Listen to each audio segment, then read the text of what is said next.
Hey modders, welcome back to ModifedRoll. We are sponsored by DM Dice.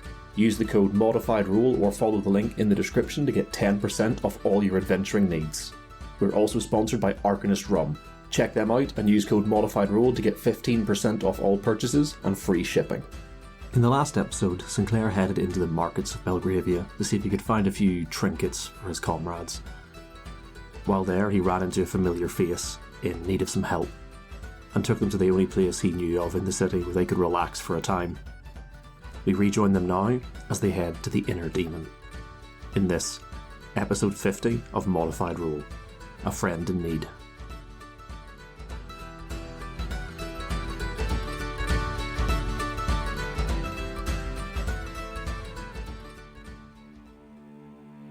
Like I say, if he puts up a fight and we have no other options, then don't allow me to stop you. Oh, I wouldn't. I was just merely being polite before I put a knife through his head. Sorry, just another one. Warwick surprisingly just nods. Yeah, fair. Big lad, was it? And he looks directly to Yes? From the people you've met before, if we unalive the individual who is controlling these, does the magic tend to fade, or is that something that needs to be done away from the person who controls it? As I say, certainly with the Lord I encountered, it was the necklace. That was what was controlling them. If we can find this device that is on the cousin's person and destroy that, it should fade. Okay, so what I'm hearing is dead or alive. In theory, we wouldn't have to kill him, but as Horwick says, I wouldn't blame you if you did. As long as there's no blame to be thrown around, I'm fine with it. Says the holy paladin of Paylor. Yeah, but it's that line, isn't it? It's saying, like, he has committed atrocities and enslavement. Kill him, smite! Look, paladins have smite for a reason. He shall be smoot. Well, I mean, we're not familiar with this town, so Horwick, Sinclair, do you want to take us to wherever you feel would be safe, or what are we doing? Horwick looks to you, Sinclair. It's like, I've only travelled through here a few times, big lads. Do you know much about this place? I've not been here long myself. I mean, there's a decent tavern we could go and sit in for the day. I mean, I could murder a pint. Well, okay. And then, Sinclair will look around, see if anyone's noticed them. Follow me. I'll lead the way. Are you going to take them to the goddamn Inner Demon? Yes. It's the only tavern I know. Great. Was not expecting to have to play Dimmy today. Sinclair takes you across the city, still staying in the taking you back through the common market, I should say, into the high streets, and he takes you to a tavern. The sign outside is a sort of head-on view of a person's head, sort of like head forward a little bit, and sat on their shoulder, whispering into their ear, is a sort of demon, devilish-looking creature, some sort of incubus with wing, or a succubus with wings, sort of whispering into their ear. And you see the sign reads, "The Inner Demon." I mean, as that sign comes into view, you see range like, for me, you shouldn't have. You don't know the town. I thought I'd treat you. Did they serve strong drinks? The strongest, my friend. You will have a good time. Come on, let's go in. I'll lead. Not too good of a time. Boys, listen, I understand, new people, exciting, but we need to be careful. We still need to have our wits about us. Okay? Rain, I'm talking to you in particular. I know what you can get like. I know, Hagatha, don't worry. I won't cause too much trouble. I'll just have a couple of drinks, maybe a shot or two, see if I can pick up some beer. It's fine, don't worry, I won't. I'm just trying to enjoy myself. You should too. Let your braid out. I haven't let my braid out for a long time. I know. I don't plan on starting now. Concerns me what's in there. As you guys step inside, the first thing you realize, I'd say at this point, like by the time you've had your conversation and caught up, it's probably a little later in the morning, not quite lunchtime, but still sort of later in the morning. Nearly an acceptable time for people to start going to a tavern. It's 5 o'clock somewhere. When the door opens, you see this sort of beautifully appointed tavern interior. Not like well, probably a little bit of ostentatiousness to it, but it is a lovely establishment. But you immediately clock, for those of you, most of you have never spent much time in Belgravia, but anywhere this would be unusual, you spot that a lot of this tavern's clientele are of the more, and I hate to use the term, but exotic races.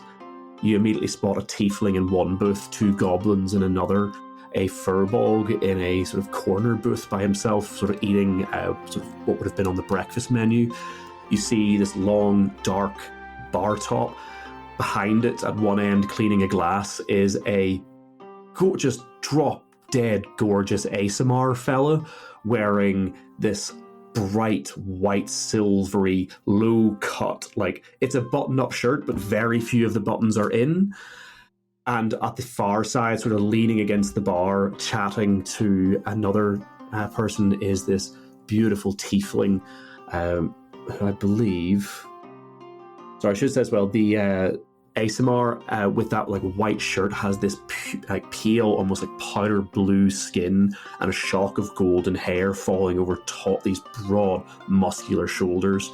And like I say, on the far side of the bar is this pale pink skinned tiefling with short dark horns with a similar muscular build, again wearing a similar low shirt, this time in a sort of dark maroon fading to red to complement the pale pink skin, and he is leaning across, sort of hand in chin, talking to this currently seated, but you can tell even seated, extremely tall, deep red skinned tiefling with large curling horns that drift back to the back of the head.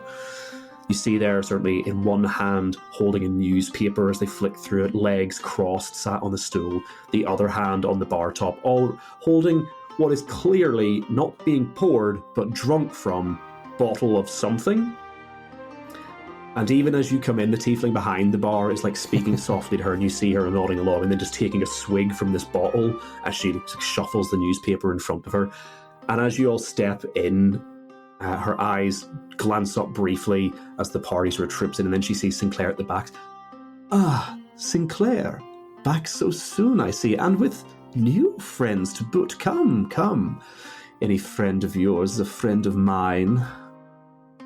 Ah, Demi, my darling. Yes, I left the children at home today. I thought I'd bring my friends with me instead. Oh, I am blessed by your company, dear. And you see this extreme, like not as tall as Sinclair, but we're talking like fully sort of six and a bit feet tall, with these thick leather high heel boots. All you realize as she stands up, all of her clothing is this tight leather, straps and buckles and chains everywhere. She stands up and, oh, come here, my darling. She reaches up and goes to give you a big hug, Sinclair, and kisses you on the cheek. And who, pray tell, are all of these friends of yours then? I will say, before anyone else reacts, Sinclair, you look down to introduce Horwick, and he's like looking at you in shock, and then like equally looking at Demi in shock, and you just see in his eyes almost a hint of fear. Like he fully only comes up to her waist. Oh, don't be afraid, Horwick. She's quite harmless. I hope not. Only if you wish me to be, dear. Well, you know. Although I should say, the other option costs more. This time it is Horwick's turn to blush. Laura just feels a hand on her shoulder squeeze deep as you see Rain in the back, like, okay. Calm down, calm down. Well, I was going to say, you take the one on the left, I'll take the one on the right. Oh, aren't you a tall drink of something, dear? At this point, it reaches over and runs a finger down your chest, Rain. Such muscular arms. Well, it takes one to know one, darling. Rain, it's a genuine pleasure. I didn't think such wonderful attire existed outside of my circus. Well, our circus. Oh dear, you can find all sorts of pleasures here within the city. But I haven't heard the circus has come to town, dear. Where is it? if only I knew. I think you would you would do well amongst us. Oh, But, dear. I do perfectly well just here.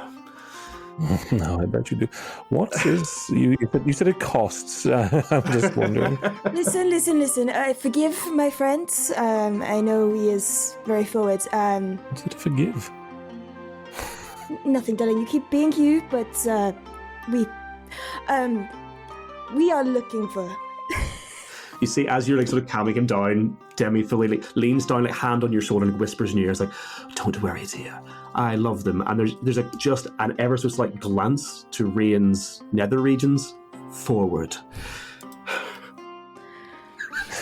Rain just literally falls through a table. You watch it like.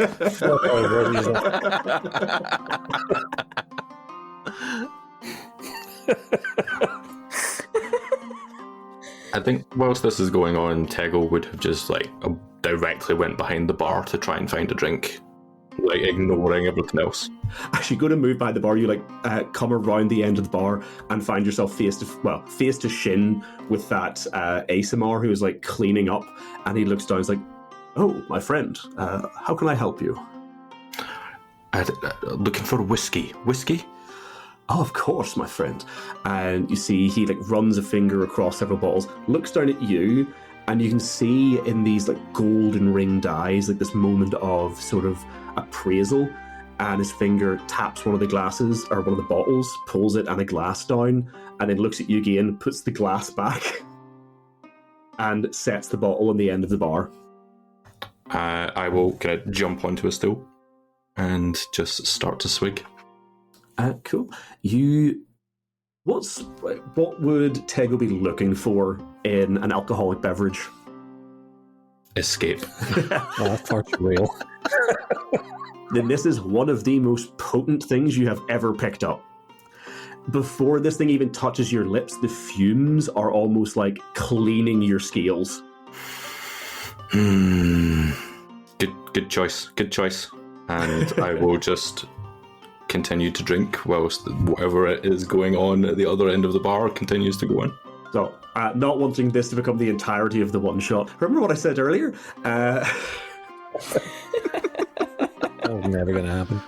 Demi sort of casts a glance at Tego, who I fully imagine is just like swigging from this bottle of exceptionally potent whiskey. And you've sort of seen this, Sinclair, where like there's just like a raised eyebrow, and then she turns back to you and says, "I'll put it on your tab, dear." Yes, that's fine. Yes. Yeah. Okay. Yes. Okay. Debbie, one thing. Is that bard still coming in? I want to come in at some point and speak to him again. I assume he's not here today. Oh, Alreus. He should be in a few days' time, I believe. He tends to do the end of the week, usually. Excellent. I'll make sure to pop in then. His music is very good. Excellent. Well, while you're here, breakfast, or are you, and again, cast a look at Tego at the bar, just here for obliteration? No, I think food would be a good idea. Sinclair will look at Demi. Put it on my tab. Of course, dear. I mean, if we're putting obliteration on his tab, what does that entail? Because I'm very interested. Oh dear, I'm afraid obliteration of that kind needs to be paid up front. I will find the gold tar. Well, while you're looking, Resmus, please fetch them all some food, whatever their need for the morning. You can see at this point, I'm not even going to make you roll like insight for this. You can tell that while Demi is being like her normal, very forward, very sort of comforting, welcoming self, trying to put everyone at ease, or where she can sort of rib them a little bit, you can see that she is very much a practiced eye. She has looked everyone over here. This is why she didn't stop Tego from drinking. This is why she hasn't sort of questioned your arrival. She can see you, Sinclair, arriving with 3 other people in dirty, worn attire, in cloaks that just barely cover the collars that they wear about their neck.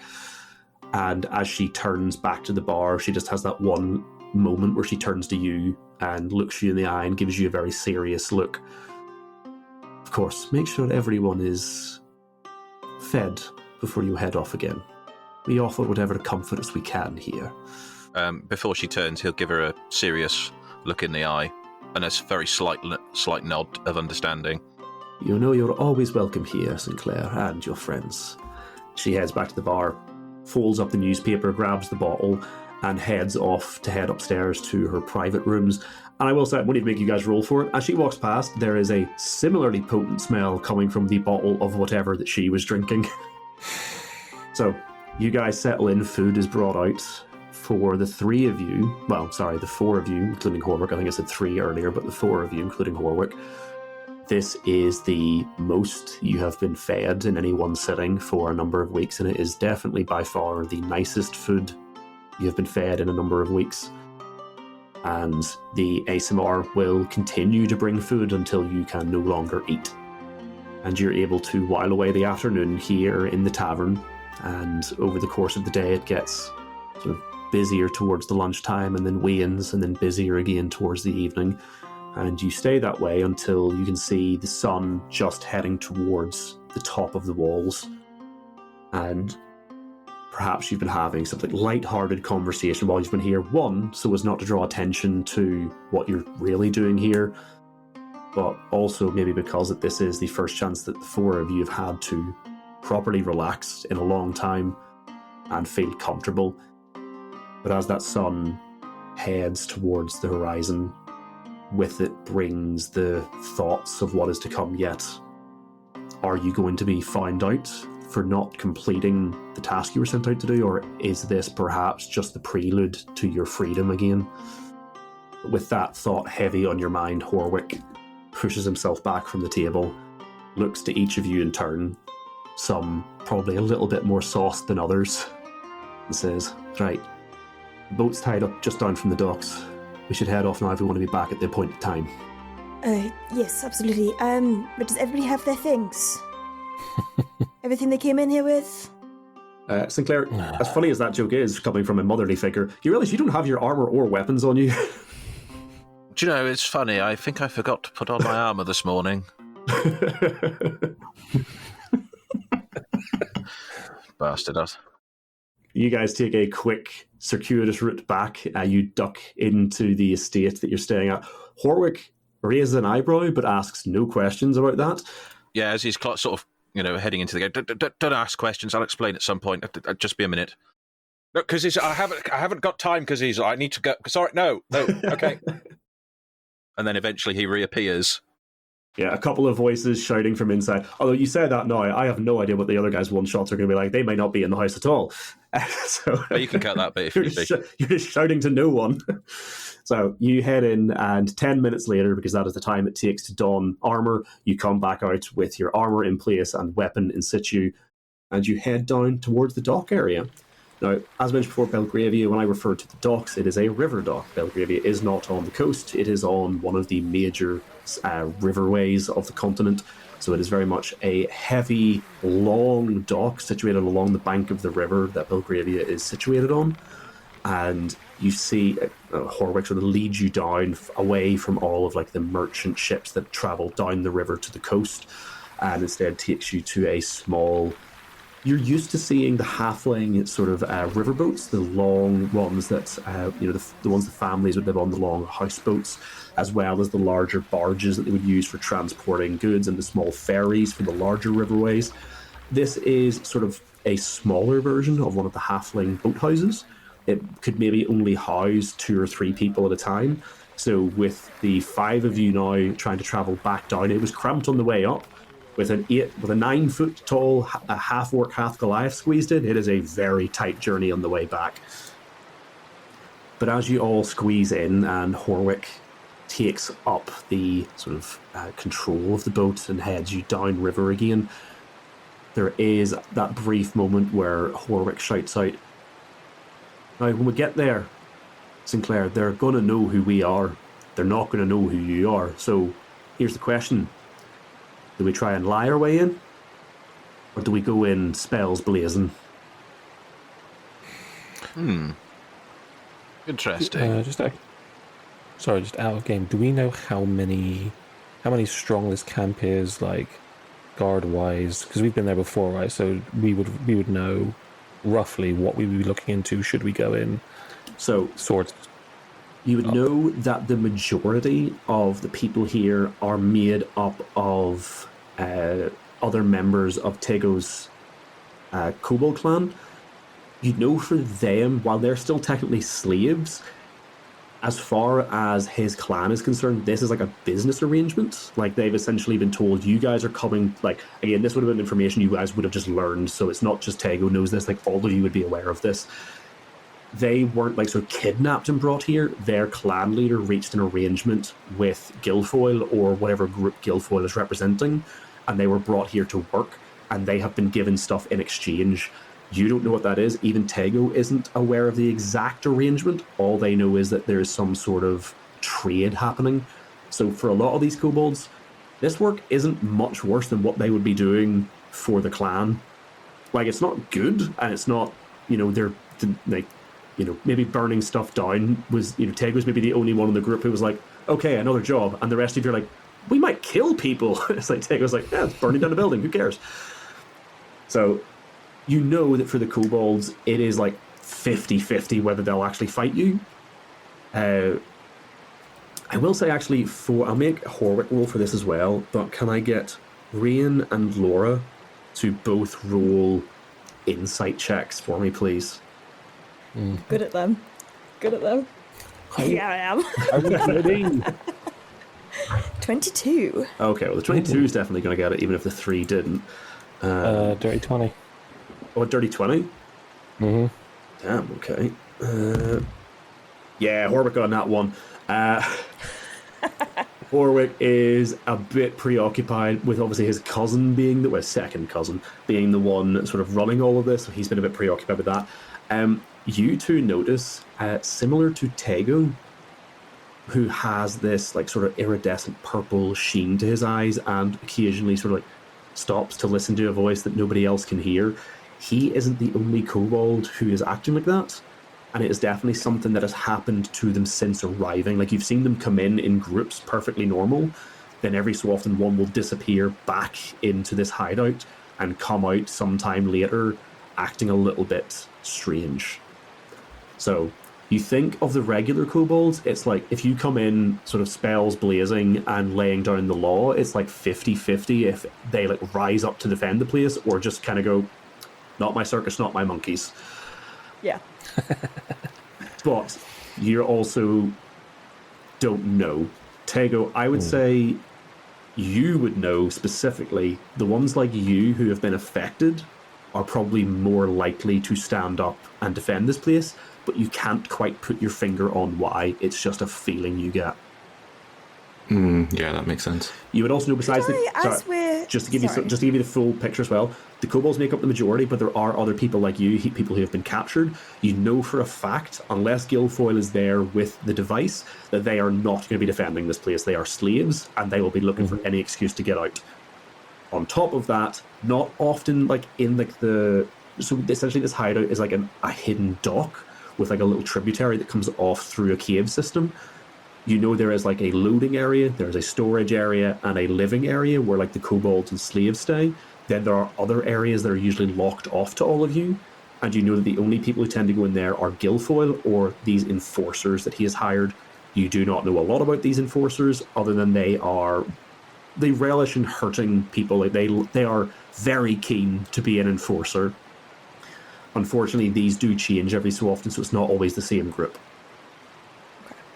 I was going to ask if Laura, kind of during this, just kind of the periods of time where we've spoken about, hang on, my mic, the periods of time where we've kind of discussed, you know, overthrowing and targeting the collar and stuff, looking at Tego and knowing that, you know, some of the kobolds had gone in and become changed, can I get a beat on, you know, what they're thinking and whether they are okay and going to fight with us, or whether I have some indication that they are hesitant about the loose plan as a whole?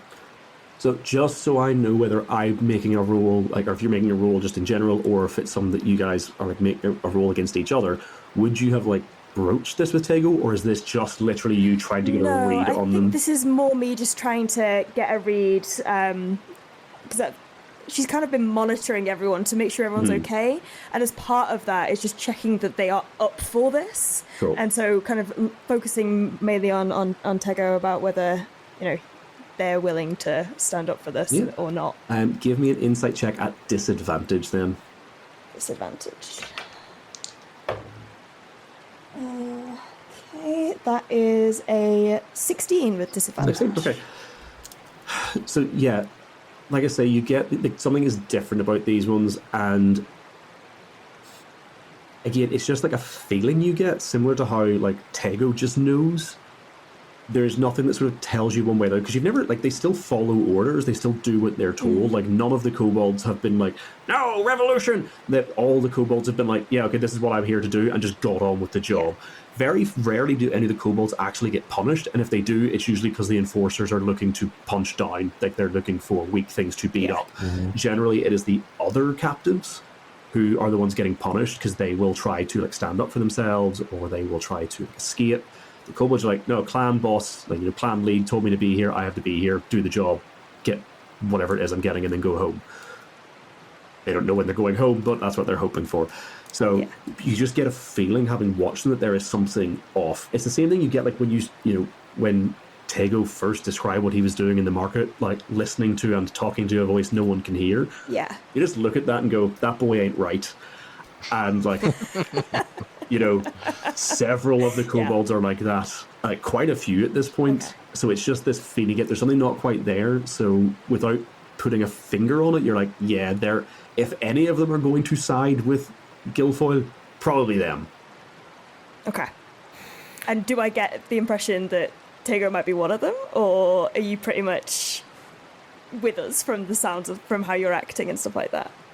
So for this, Sam, I will leave this entirely up to you, whether this wants to be a roll. If you want it to be a roll, you tell me what sort of image Tego is presenting, and then you can roll either a persuasion or deception without telling us which, and Laura will have to roll, Han will have to roll for Laura against that. Yeah. I would say that Tego has never outwardly expressed an opinion on any of what is going on. Everything has been very internalized if you pushed into their heads, perhaps, but from an outward perspective, they are just along for the ride, occasionally looking off into the distance. And for thinking of a better way to say it, they don't really care about any of you either. Yeah, fair enough. So you can tell me if you think you need to roll against that, but that's the read you're getting. It's all good. That's all good for me. As we're Laura waits and no one's looking and just pushes Tego off the boat. Deal with him later. Lost him. Where did he go? As we're sort of in this boat, and Rain is just making sure that all his knives are in places where he can quickly just whip one out and launch it if he needs to. Looking to Tego and seeing sort of, having been with Laura long enough to know that when they're thinking of something, they're usually staring or sort of doing the homely thing they do where they just take care of people. He sort of looks towards Tego as well, and then to Sinclair, and then to Laura as well, and just out of curiosity before we get in there, some of the kobold come out a little like our friend here. Do either one of you think you could fix him, potentially, sort of undo whatever this is that has been done? I know holy people have the ability to remove certain ailments, problems. I don't know if this is one of those, but it might help in getting a bigger revolution, shall we say. Whenever you mention the kobolds looking like, or acting like Tegoros, you can see Horwick, who rolled a natural 1 on his insight before, looks shocked at this revelation. But for Sinclair and Laura, the two of you who, because Laura, you've spent time with them, Sinclair, obviously you have some sort of dealings with the more arcane and sort of mind control aspect of it. The two of you can make either an Arcana or a Medicine check to see if you can get a sort of feel for what's going on. Okay. What am I better at? Medicine. Yeah, same. As as that question has been asked by Rain, Tego will look directly at them, and in your head, no one else will hear this, just asking questions is wielding a double-edged sword.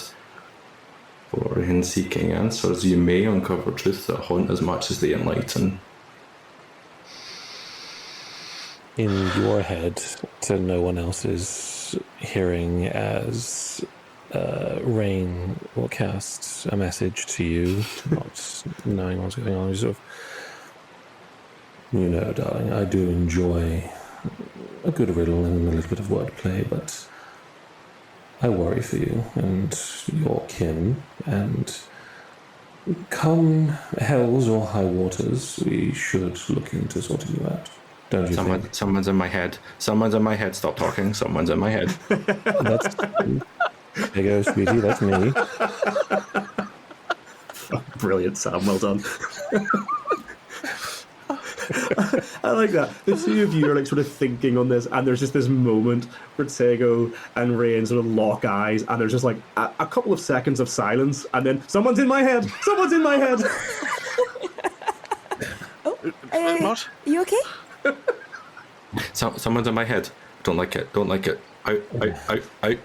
It's me. He messaged me privately into my own mind, and I did it back. I didn't actually think he wouldn't know.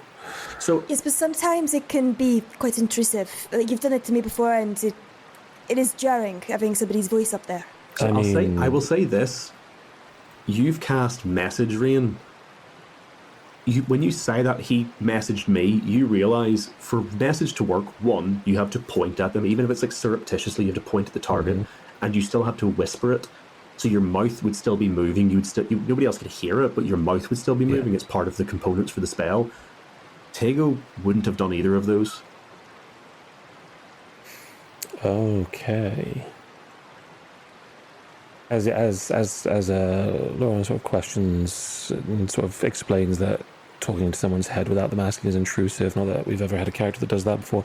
It's definitely not my character. No, not at all. You'll sort of see that sort of snap realization and looks at the book and is like, that... I was wrong. That wasn't a message. That was telepathy.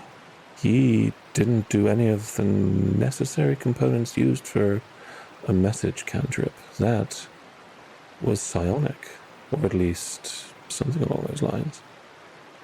That's concerning. Yes, none of the people affected by these gems have ever shown any condition like this. This is bizarre. So for the two of you who made your rolls a second ago, what were the results? 19. 14 medicine. 19 medicine, sorry. Medicine. Okay, so with a medicine check, there is something, like even if you're just looking at Tego here, but Sinclair I know for a fact hasn't spent a ton of time around kobolds. Do you think Laura would have spent a ton of time around kobolds? No. So, Well, it depends. I don't think there'd be that many. There might be a few as part of the circus, but yeah. Well, yeah. We'll say maybe there not was like exclusively. maybe say there was one or two that are part of the circus itself. So you maybe spent a bit of time around them. So Sinclair, you've not spent a ton of time around kobolds, but like maybe you've like read up on them or something as part of like when you were training to become like a paladin, like you wanted to train to become an adventurer. Well, Father Bird was proficient with medicine, so there's a chance he heard it off of him. Yeah, it could be something you were taught about. As a paladin of Palor, you are called to administer to any, regardless of race. So you would have maybe had to do some studies into all of them. You realise that physiologically, which is a big word I don't get to use very often, there are ever so slight differences with Tego to what you would have been shown like a regular kobold is. For a start, the eyes, quite clearly. There is like an iridescent, like purple glow to them. Like that isn't normal. That's like something you would expect from some sort of magical effect. Like maybe like you've seen it in like tieflings where you know it is like whatever is part of their physiology causes it. You would see it in ASMR, but you know that is more closely tied to their like divine blood. You've never seen it in a kobold. You would also know, as you're looking at him quite closely, just going to sort of take sort of creative control away from you a little bit here, Sam, to say that you do see as well there are like ever so slight like patterns in this, like, not like scarring into the scales, but there's an ever so slight set of patterns starting to form in the scales around the eyes that almost look like tendrils of this smoky purple, sort of like peeling back from the edges of his eyes, and just, it's so faint that you don't notice it, especially on the, like, you know, the purple, nearly black scales. But as he like moves in the light, now that you're looking at him more closely, you can see just where the light catches them. It's I'm trying to think of like the type of material you would say, but you know, when you look at something head on, there's maybe a pattern on it you can't see until the light hits it, and when the light hits it, you just see like the shimmer. That's what you're seeing when the light of the torch in the boathouse hits him. You just see these like tendril-like patterns, almost like smoke on his scales. It's like looking at a magpie. They move, bro. That's kind of what you get. Iridescent sheen. Exactly. Yes. It took me a second to realize what you meant. It's like, yeah, just looking like looking at a magpie. No, you meant like the iridescent feathers. That, yes. Jordan. Yeah. Back when, you know, Sinclair had a certain nightmare, were there? Yes. Were there tendrils? Would he have recalled anything like that? The only thing other, like, obviously you had the dream, like most of your dream was like the demons and stuff. Mm-hmm. The only thing that stands, the only thing that you remembered, and I think all of you guys actually rolled to notice this at the end of your nightmares, the only thing that you recall that was like separate from the nightmare itself were those three red eyes. Yeah. Okay, just checking. If that is something that Sinclair is thinking about, like if you're like trying to remember back to that dream, you get that tickle again at the back of the head, that uncomfortable feeling of something you don't quite want to look at. He sort of, he thinks towards that, puts his head in his hand. What is that? It's... how far are we off, Horwick? Horwick sort of leans out and like looks down the river. It's like 5-10 minutes. Okay. Are you okay? Yeah, it's okay. Just a pain of trying to remember something. Do you ever get those feelings when you know you should remember something, but it pains you to remember it? It's familiar. All that's going on with our little friend here, it's familiar. It hurts. I can't put my finger on it. Familiar because you experienced it last time with other individuals like us, or because or something else. Last time we encountered this sort of stuff, my companions and I got put into a nightmarish hellscape, essentially, of our own creating. It was all centered around us, and something did this. We never saw what it was, but that's the feeling I get when I look at our little friend here. The same feeling that thing gave me. And all I remember from that was 3 red eyes. At that moment, I'm looking off into the distance and just will say to no one, the world is a tapestry of nightmares, woven with threads of dread and longing. They're not wrong. Ray of sunshine, this one. Right, so you guys are like, at this point, about 5 minutes away, and you really haven't decided if you're going in. Who does that? Full on. The party decides what they're going to do. Getting back to the earlier question, Yes. if they'll recognise you, I'll go in first. I can spin a yarn. I've done it once or twice. I mean, we could just tell them that you want to be a follower, that we recruited while we were out. I mean, it doesn't have to be some epic fable of how you stumbled upon us. We can just say, hey, new guy wants to join, looks pretty tough. Might work, I don't know. They seem to be quite freelance with who they clap into. Sounds good to me. I mean, you have the connection to Auric as well, so... This is true. All right, I'll follow your lead then. That's a terrible idea. You can see Horwick isn't ecstatic about this idea, but he's not, like, we're that close now that he's not about to start arguing. He just shrugs. You do see Sinclair that now that you're getting close, he's like fully shrugged off this like cloak he was using to hide his identity. And you can see he's got that sort of white shirt on, well, what once was a white shirt. and he's wearing like thick waterproof trousers and heavy waterproof boots, as you would whenever you're working on and around the docks. You can also see at his belt, sort of like hanging down almost as long as his leg, is a club. Something you're not used to seeing him carrying. Obviously, when he was working in and around Haymore, he didn't have to carry a weapon, but you see at this point he is carrying a club, quite heavy duty and a little battered. That's an unusual sight for you, old friend. Without even looking at you, he sort of staring straight ahead is like, I've seen more than a few unusual sights around here. Had to adapt. It makes those fights we got back into in our youth for nothing, doesn't it, when you compare it to what we're dealing with now? There's a slight smile at that one. Aye, fights we're getting into these days are not much like them, are they? No, but at least we're together. And he puts his hand on Horwick's shoulder. He looks up and there's a genuine smile. He's like, yeah, I don't know what I'd be doing if you hadn't turned up when you did. I do think this may be the fates at work here. Halor works in mysterious ways. I simply follow where he guides me. That he does, yeah, that he does. And he taps you on the hand. Not condescendingly, but just in genuine sort of reverence. He knows that this is your faith and he would never be condescending about that. So, you see he begins to sort of pull the boat wide in the river, and there is this heavy set, thick foliage of tree that's like almost, it looks like at some point it has sort of like been almost like knocked down in the wind and is growing at like 45 degrees out of the bank. You see it's this old, heavy willow with the branches hanging down over the water, with the banks in the water behind it rising up into these rocky hills. And you actually realise that Horwick is turning to his head straight underneath the branches of this willow, and he like gestures for you to duck down as he has to pull his head down close to the top of the boat as the branches sort of whip and rake along its hull. I say hull, it's a rake along the top of the boat.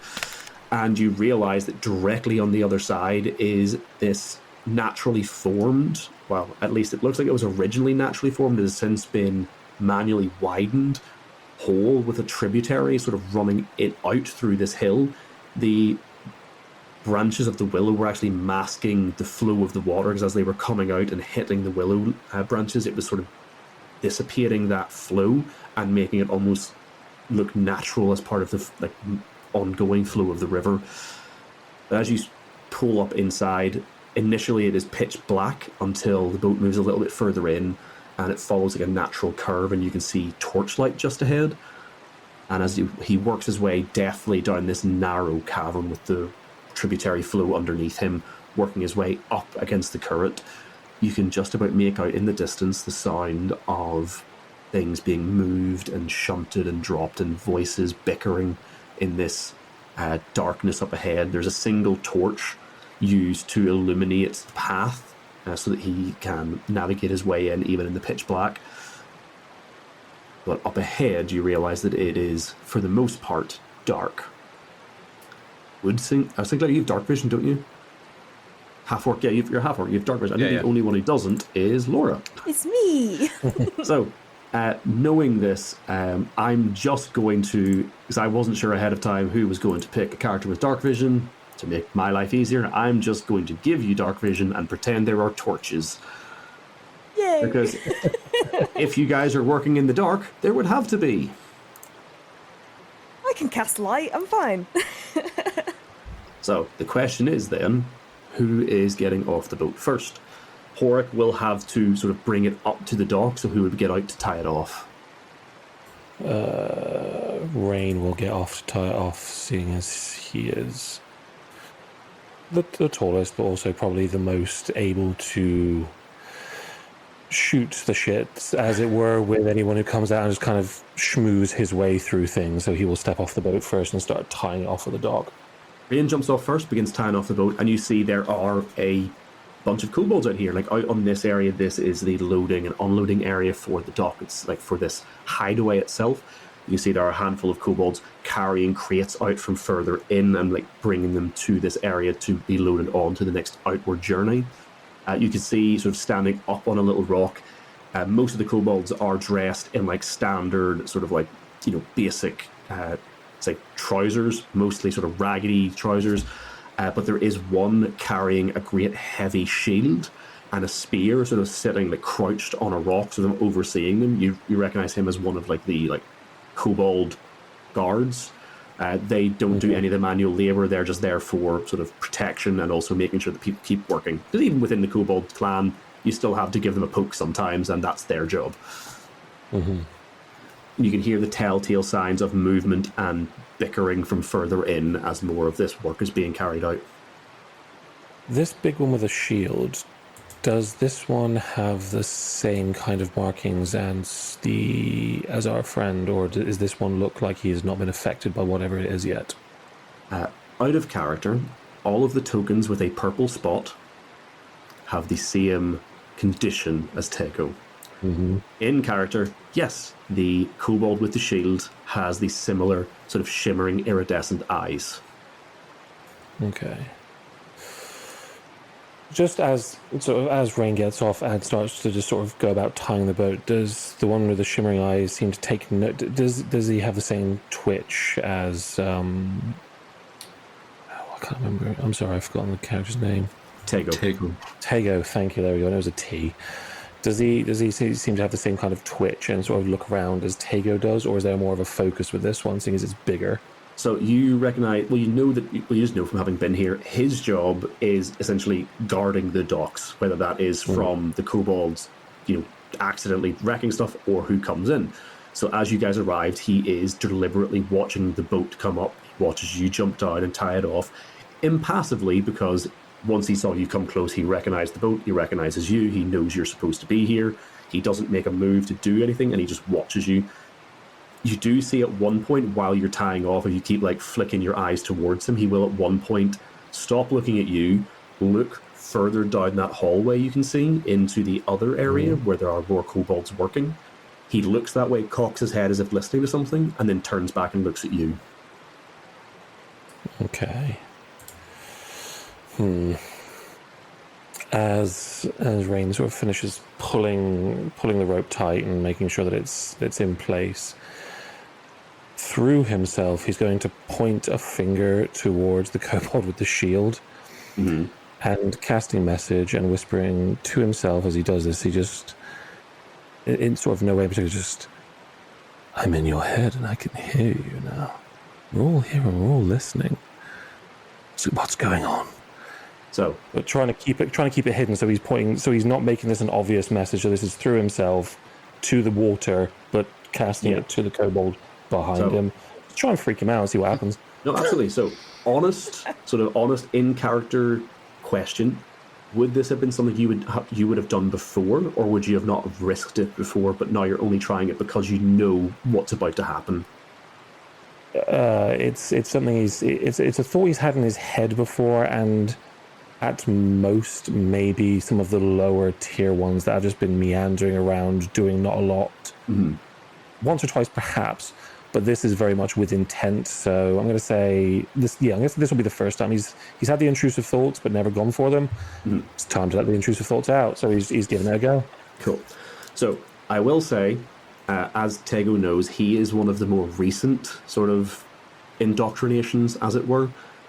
These guys with the shields, you know that all of anyone you see carrying a shield has this same condition, and you also know that they are some of the ones who've had it the longest. But as we have already seen from Tego, kobolds are skittish, flighty creatures. You do this, and you immediately see it goes from that sort of crouched position to stood straight up like a rod, looking around, eyes wide, in a little bit of a panic. He isn't going to run off screaming, but you can see it has definitely panicked him, and he's not going to move, but you can see he's definitely panicking a little bit. Yeah, sort of turning towards this and looking at everyone else with a very wry smile as he looks at the kobold still up. He's like, what are you doing? Oh, for God's sake. See, he slams the shield down. Finish tying up the boat. You have work to do. Clearly. And sort of turning to the rest of the party on the boat, he will look to You'll look to Laura with a massive grin as he starts to like help pull people off, and just very quietly to all of them, he's like, "They're very easily messed with, you know. This could work in our favor." And starts helping pull people off the boat.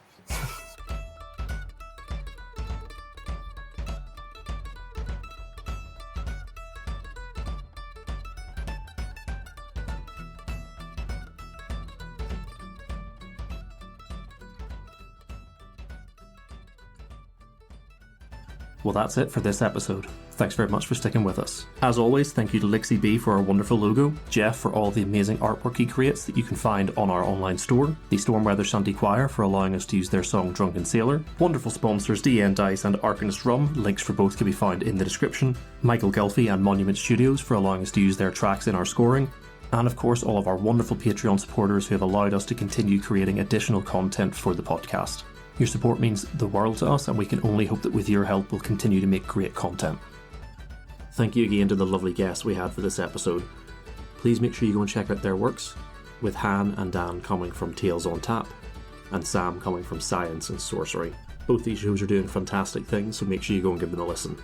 Due to being away from home for a couple of weeks, our Patreon is a little behind, but we'll be working to catch that up over the next couple of weeks, so everything should be back up to date soon. And if you haven't already, good chance to go and check it out. We'll be uploading a lot of stuff hopefully over the next week or two, so give that a look. Finally, the last thing I'd like to mention is a live event I'll be taking part in. You guys might remember I mentioned a couple of months ago taking part in a D&D event at Elveston Castle in Derby. Well, we're going to be running another one this time in October for Halloween. We'll have a link to the information in the description, but I will be running another table, horror themed, to go with the setting. So if you're interested and you're in the area, go and have a look at that. It'll be October 19th at the Elveston Castle again, and it should be good fun. But that's everything for this episode. Thanks very much for sticking with us, and we'll see you soon.